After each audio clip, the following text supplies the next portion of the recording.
2023 তারিখ রাত্রে আনুমানিক 1 ঘটিকার সময় শ্যামল ব্যাপারী মিউনিসিপ্যালিটি আসামিরা শ্যামল ব্যাপারীকে হত্যা করে পরে এই মামলাটা গত 15 তারিখে উইসলেট সদর থানায় এই মামলা দায়ের হয় এবং উইসলেট সদর থানায় মামলা নম্বর 28/2023। তো মামলাটি ধারা হলো 148, 302, 114 মুক্ত মামলাটি দ্রুত বিচার ট্রাইব্যুনাল দিনে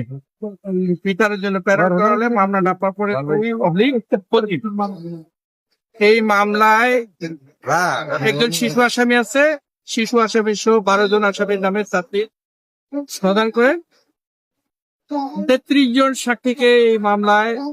সাক্ষী হিসাবে চাকরির অন্তর্ভুক্ত করে। 33 জন সাক্ষী থেকে আমরা বিজ্ঞ আদালতে রাষ্ট্রপক্ষ 27 জন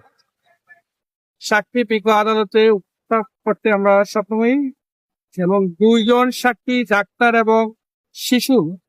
যে মেডিকেল সার্টিফিকেট দিয়েছে বয়স কম সেই 2 জন বাদ দিলে সাক্ষী থাকে আমাদের 31 জন সাক্ষীর মধ্যে বিজ্ঞ আদালতে আমরা তদন্তকারী কর্মকর্তা, প্রাথমিক সাক্ষী, ডাক্তার, ম্যাজিস্ট্রেট সহ আমরা টোটাল এবং গাড়ি চালক টোটাল আমরা 27 জন সাক্ষীকে আদালতে উপস্থাপন এবং এই সাক্ষীর আলোকে আজকে এই মামলাটি বিজ্ঞ আদালতে রায় প্রদান করেন। উক্ত মামলা রায় প্রচারে